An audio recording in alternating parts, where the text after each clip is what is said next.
Feel a deep pit inside your stomach when you're disconnected from your cell phone or your other smart devices? Does it ever make you stressed out when your phone dies? Well, you might be a victim of something I've recently learned about. It's called nomophobia. Nomophobia is defined as the fear of not being able to use your cell phone or your other smart device. And it so happens that 2/3 of people in the UK are nomophobic. As we all know, smartphones are now everywhere in the world that we live in and work in. In the US, for instance, 77% of Americans own smartphones, and that's an increase up from 35% in 2011. Apparently, by the end of our lives, we'll have spent 7 whopping years on our smartphones. If you think about it, that is kind of terrifying. This presents a certain number of problems for us because, as we know, smartphones and other intelligent devices are not without their downsides. I'm going to go through some of these downsides with you today just to cheer you up. The first one is driving while texting. I don't know if you're all drivers, but this is a very dangerous pastime. The Pew Research Center, which is a polling outfit in the US, conducted a study in 2010, which is actually almost 10 years ago now, to think of it.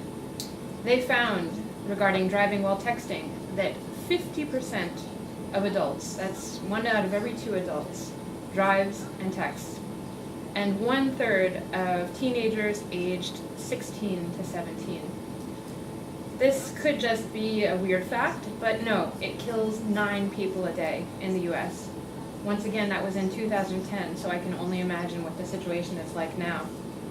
There's also a major issue around walking while texting. I think we're all guilty of that, even if we don't have cars. There was a study conducted in Manhattan, in New York. It found that 42% of people who jaywalked, crossed at the red light, had a device of some kind in their hand. They also found in this study that between 2005 and 2010, there was a 10% increase in pedestrians getting injured while using their cell phones. Yikes. Now, even if you don't get hit by a car while driving or walking with a device in your hand, you can still feel the impact of these things in your body on a daily basis.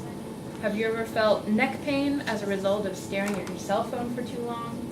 Have you ever noticed yourself punching over, poor posture? We need Jaladeed's help for this.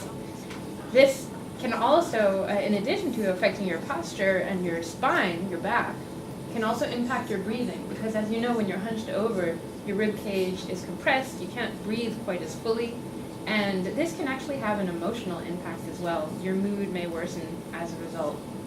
There's one more downside for our bodies of being nomophobic, or cell phone addicted, if you will, which is when we look at our screens at night, we are subject to the blue light that radiates off of the screen, and that actually decreases our melatonin levels. Melatonin is, if you're not aware of this, known as the sleep hormone. So when you have less melatonin, harder to get to sleep, harder to stay asleep. More specifically, our devices impact the functioning of our brains.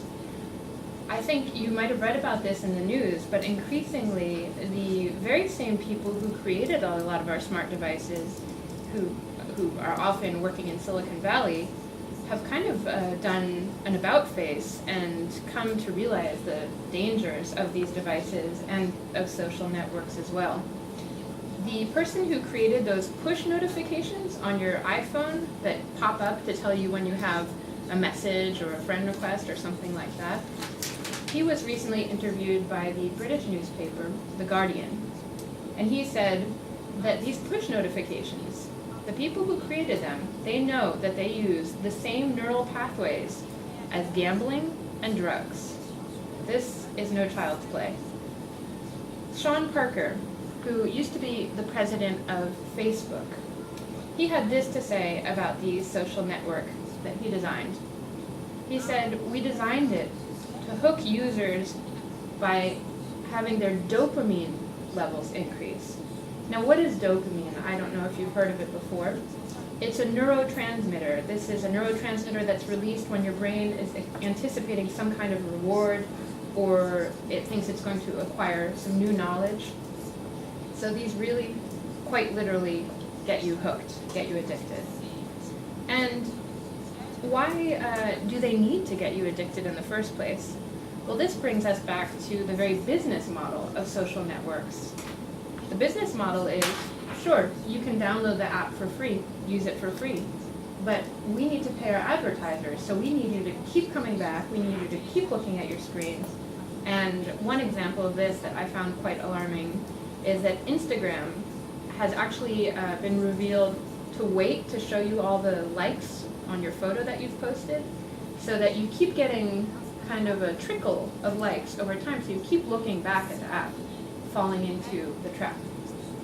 There was a study that I'd like to tell you about that was conducted in Korea. This was a study conducted by the Korea University.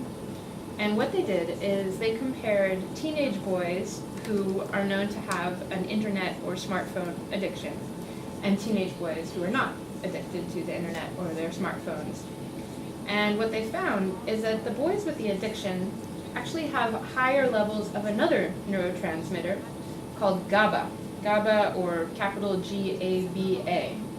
And GABA actually impacts your brain by slowing down your neurons. When your neurons are going slower, that means it's harder for you to focus, harder for you to pay attention. It's harder for you to control yourself. You're more impulsive, and you're more vulnerable to distractions. That's part of focus as well. What's more, you're more likely to suffer from things like anxiety, depression, insomnia even. And they found in this study that the imbalances of the neurotransmitter GABA created by this smartphone or internet addiction are similar to the imbalances that researchers have noted in alcohol and drug addictions. Once again, this is bad news. But there is one small piece of good news that came out of this study, which is that they found that the boys who were internet or smartphone addicted but who underwent cognitive behavioral therapy as part of the study were able to have their imbalances fixed. So they were able to get back to a healthy state. I think I'm going to stop here to let interpreters switch. Or rather, people who are listening to them switch interpreters.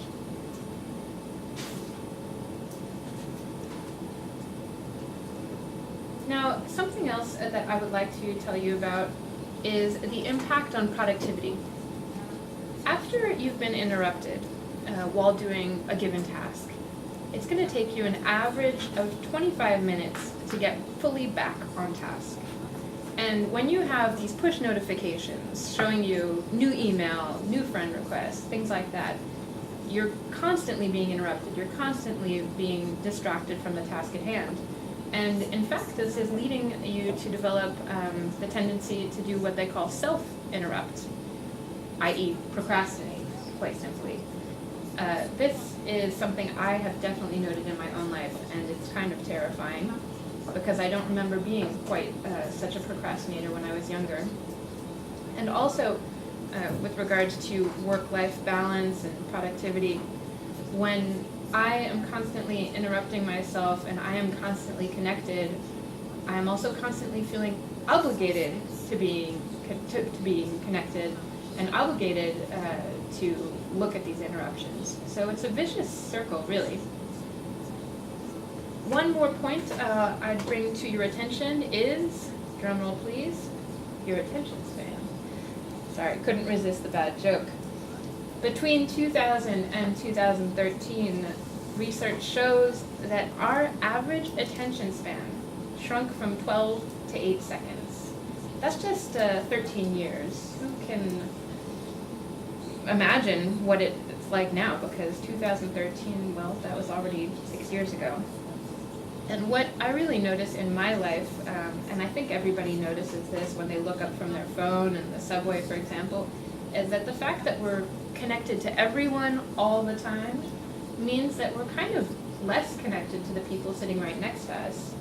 You could call this worse at being alone and worse at being together. In fact, I found quite an alarming example of this. A woman who was the CEO of a big company, I believe, noted that while she was breastfeeding her baby, her newborn, she was actually looking at pictures of this baby on her phone. So, baby in one hand, phone in the other, I'm breastfeeding, but I'm not even looking at my baby. And what better illustration of completely missing the boat when it comes to connecting with those around you? What's more, the research has shown that when a mother is breastfeeding her child, the brain waves are actually getting synchronized, the brain waves of the baby and the mother. And that's what's allowing the mother to pick up on feeding cues. Is my baby hungry? Is my baby done? Is my baby asleep? And there are also hormonal interactions going on in that situation as well. So let me get back to this topic of the attention span. It's been shown that when we multitask with technology, we're constantly allowing ourselves to be preyed upon by those distractions. We have the same kind of IQ losses that we experience when we have a sleepless night or when we smoke weed. There was a study carried out by the University of Texas, and what they did is they looked at 3 different groups, and they gave them each kind of different instructions. All 3 groups were going to complete the same test, and this was a test that you couldn't really space out on. It was a test that required your full attention.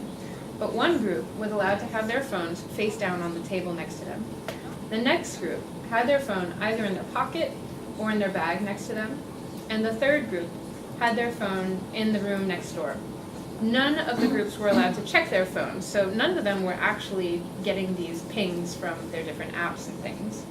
But what they found in this study, and this is really quite something, is that the closer their phones were to them, the worse they performed on the test. So even just the fact that you're aware of the phone in your vicinity leads you to perform worse. Now, I think that when we look back in history, we can see other times when people were quite afraid of what technology would bring about. And I learned in preparing for this speech that Socrates, way back when, feared that if writing was democratized, that more and more people learned how to write, that would in fact impair their ability to memorize. Because as you may know, back then in the time of the ancient Greeks and Romans, they did a lot of memorization. And maybe he kind of felt the same way about simply writing as we do about this technology. But I can't help but think that writing does not quite have the same downsides as technology. I'll conclude with a few pieces of advice for you. This one I've done. I'm not trying to brag or anything. It's simply that I was a little bit anxious about all of the ways in which technology was affecting my life. And this is to buy an actual alarm clock. Yes, ladies and gentlemen, not a phone, but an alarm clock, not connected to anything at all. And to keep your phone farther away from your bed. Because research has shown that 79% of us will check our phone right before we go to sleep, and 55% of us within 15 minutes of waking up. I'm still guilty of those, but at least I don't have my phone by my bed when I wake up in the middle of the night, so less temptation. And you can also use different apps to track the amount of time that you spend on your phone if you're concerned about charting the number of hours you're spending per day and concerned about those 7 years of your life that you might end up spending. And so these different apps, they work kind of like Fitbit, which now a lot of people have to count their steps, how much exercise they've gotten throughout the day. But instead of counting steps, these apps will count the number of times that you unlock your phone or spend on a given app. And then one last thing that I'd like to share with you is the idea of going completely tech-free. This may seem like something completely impossible, but at least as far as the Paris market is concerned, there's really not much happening in August. So this past summer in August, I did a retreat for a week, no phone, no email, no problems. It was a chance for me to feel both calm and also incredibly bored. But it was kind of refreshing. It reminded me of my teenage years, my childhood, when boredom was a normal part of life, and when waiting in the line at the supermarket didn't mean automatically pulling out your phone. And boredom is not all bad. Boredom is actually a chance for your mind to be more creative, and also for you to just kind of accept that it's part of life, and perhaps to even be prepared for what might happen when your phone dies at the supermarket and you're stuck being bored. Thank you. Get the camera.